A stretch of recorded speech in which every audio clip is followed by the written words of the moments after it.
Regresamos, estamos aquí en Hablemos de Historia. Me encuentro con el historiador dominicano Juan de la Cruz. La época de la tiranía de Rafael Leónidas Trujillo termina el 30 de mayo del 61, el Día de la Libertad del Pueblo Dominicano. ¿Qué pasa ese día y cómo se logra ese hecho de libertad? Sí, es un hecho muy importante que evidentemente el presidente de turno, Luis Rodolfo Abinader, ha indicado que este es el Día de la Libertad. Yo pienso que es una decisión muy sabia que ningún otro presidente había tomado, a pesar de que tuvimos al profesor Bosch, que fue un ejemplo de gobierno democrático, pero este día no había sido declarado como Día de la Libertad. Y es muy importante para los dominicanos tener este día como un referente importante. No obstante, es necesario destacar el contexto, ¿verdad?, en que se produce esto. El dictador se había abierto muchos frentes con personas muy cercanas a su entorno. Y es el caso, por ejemplo, de Antonio Inver Barrera, es el caso de Huáscar Tejera, es el caso, por ejemplo, de Pedro Livio Cedeño, de Teniente Amado García Guerrero, personas que estaban en su entorno. Pupo Román Fernández, que era el secretario de las Fuerzas Armadas, que también estuvo en la conspiración. Todo esto nos revela entonces que el comportamiento del tirano fue llevando a estas personas que estaban cerca suyo a conspirar en su contra. O sea, no dejó espacio a nadie para que pudiese ser como quisiera ser. Y él quiso coparlo todo, quiso dominarlo todo. Y lo propio podemos decir ya de personas que eran contrarias a él, como era el caso de Manolo Tavares Justo, como era el caso de las hermanas Mirabal, como era el caso de Leandro Guzmán y de otros que conformaron el movimiento revolucionario 14 de junio. Es decir, prácticamente todas estas situaciones fueron progresivamente cercando al propio tirano. Y es ahí entonces como vemos que la noche del 30 de mayo de 1961 prácticamente estuvo rodeada de toda una, vamos a decir, un plan. Este plan necesariamente estuvo relacionado con el hecho de que el tirano, se tenía la información de que él iba a San Cristóbal. Y al tenerse la información, que la manejaba el teniente Amado García Guerrero, que era parte de su guardia presidencial y tenía los detalles de a qué hora salía, con quién iba. Entonces este hecho le permitió a los conspiradores, vamos a decir, a los que estaban planeando el hecho, pues darle dos detalles de que iba solamente con el chofer, con Zacarías de la Cruz. Y al tener esa información, eso es como pan comido. Prácticamente solamente el chofer. Era la oportunidad. La oportunidad de oro. Para nuestra libertad. Claro, la oportunidad de oro. Y se estima entre las 8:30 a 9 de la noche el momento en que se produce este hecho. O sea, prácticamente entre 8:30 a 9 de la noche. A la altura del kilómetro 9 de la carretera Sánchez, que hoy conocemos como la autopista 30 de mayo, se produjo el hecho. Y allí hay justamente una estatua hecha por el gran pintor nuestro y escultor Silvano Lora, que nos muestra claramente toda la situación. O sea, donde matan al chivo. Donde matan al chivo. Donde en este caso se produce el ajusticiamiento del chivo. El ajusticiamiento del tirano. ¿Qué pasa esa noche? Ya a las 9, mencionó, a las 9 de la noche. 8:30, 9 más o menos. Se da el hecho. Sí. ¿Qué pasa con todos estos hombres que se levantaron para darnos la libertad?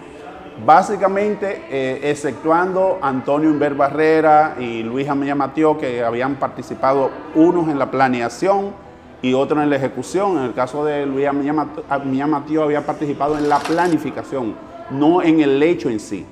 No en la ejecución. Antonio Inver Barrera sí estuvo en el hecho y fue uno de los que disparó al tirano y prácticamente lo impactó con varios varias balas, digamos, de su arma, de la arma que él utilizó esa noche. Pero también hubo otros que participaron, entre los cuales hay que destacar a Pedro Livio Cedeño, que fue herido y se estima que fue por el hecho de haber herido a Pedro Livio Cedeño, que hubo que internarlo en uno de los lugares, en una clínica, y cuando regresó el hijo del tirano desde Francia, pues entonces se enteró de que este señor, Pedro Livio Cedeño, estaba en una clínica, lo torturó, lo hizo confesar algunas cosas, y esto le permitió atar cabo y ir asesinando uno a uno a lo que él tenía la información de que habían participado, incluyendo al secretario de las Fuerzas Armadas, Pupo Román Fernández, que había sido uno de los planeadores del hecho. Y entonces, en ese sentido, Pupo Román Fernández fue uno de los asesinados, de los primeros en ser asesinados por Ramfis Trujillo a su regreso de Francia. Como represión por el hecho. Sí, como una forma de ajuste de cuenta, vamos a decir en este caso. De igual manera, hay que destacar a Salvador Estrella Sadalá, que participó. Hay que destacar también como le dije, al teniente Amado García Guerrero. Hay que destacar también que Huáscar Tejera, que participó en el hecho. Y así, la mayor parte, digamos, de todos los que participaron fueron asesinados, exceptuando Luis Amía Matió y Antonio Humber Barrera, que lograron, parece, esconderse debajo de 7 llaves. ¿Qué hicieron?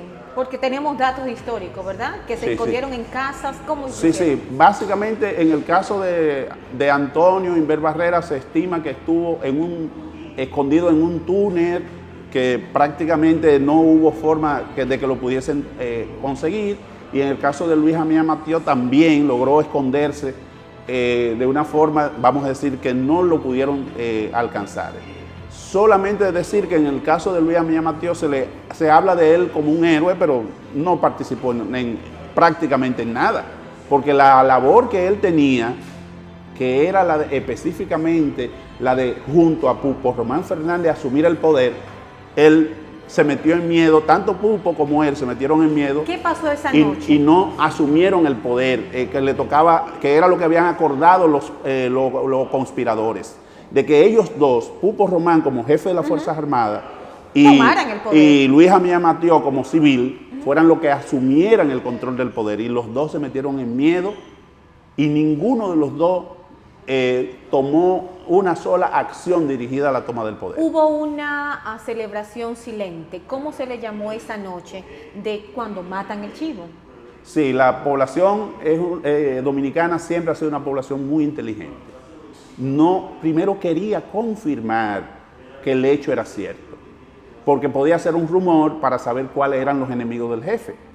Entonces la gente, muy inteligente, algunos incluso hasta lloraron desconsoladamente en público por el hecho, ¿verdad?, para mostrar su dolor y demás, pero cuando la gente se dio cuenta que era de verdad, la gente salió a la calle a destrozar estatuas, a destrozar rótulos de las calles que llevaban los nombres de Trujillo, de alguno de sus familiares, a tumbar estatuas. Se ven fotos donde la persona alando, ¿verdad?, las estatuas de Trujillo. Todo eso, los bustos, todo eso nos muestra entonces a un pueblo dominicano que empezó de verdad a saborear la libertad. O sea, el saborear la libertad para el pueblo dominicano a partir de ese momento le dijo que no había posibilidad de retroceder a otro gobierno similar al de Trujillo. Por eso vemos que posteriormente, cuando Balaguer asume el poder, intenta hacer un gobierno similar, tiene al pueblo tirado a las calles por las 4 esquinas, y por eso Balaguer tuvo que también llevar a cabo muchos asesinatos para poder intentar calmar un poco al pueblo dominicano, y no lo pudo calmar. Durante 12 años tuvo una resistencia total del pueblo dominicano. Es decir, que prácticamente Balaguer representa de alguna manera el neotrujillismo que el pueblo dominicano combatió también. Un pichón de Trujillo. Un pichón de Trujillo. Por eso, por ejemplo, el gran cineasta nuestro habla de la herencia del tirano, Fortunato. Y en ese sentido, efectivamente, Balaguer es la herencia del tirano Trujillo, porque él fue presidente títere de Trujillo. Y es en ese contexto que hay que entender que el pueblo dominicano ha sido un pueblo que ha luchado de una forma denodada por su libertad. Así es. Por eso hoy podemos decir que somos libres de tiranía y claro está, tenemos un gobierno elegido por la decisión de las masas. Gracias, historiador dominicano nuestro Juan de la Cruz. Nuevamente, gracias por la oportunidad de llevarte la historia, de que la puedas conocer, que la puedas saborear. Gracias, historiador. Continúen con la programación de Educativa, radio y televisión. Gracias por estar con nosotros. En este especial de televisión, Hablemos de Historia, conocimos todo lo referente al fin de la tiranía de Rafael Leónidas Trujillo, el Día de Libertad del Pueblo Dominicano. Te invito a que me acompañes en una próxima entrega de Hablemos de Historia para conocer los hechos de la historia reciente de nuestro país. Por Educativa, radio y televisión. Hasta una próxima entrega.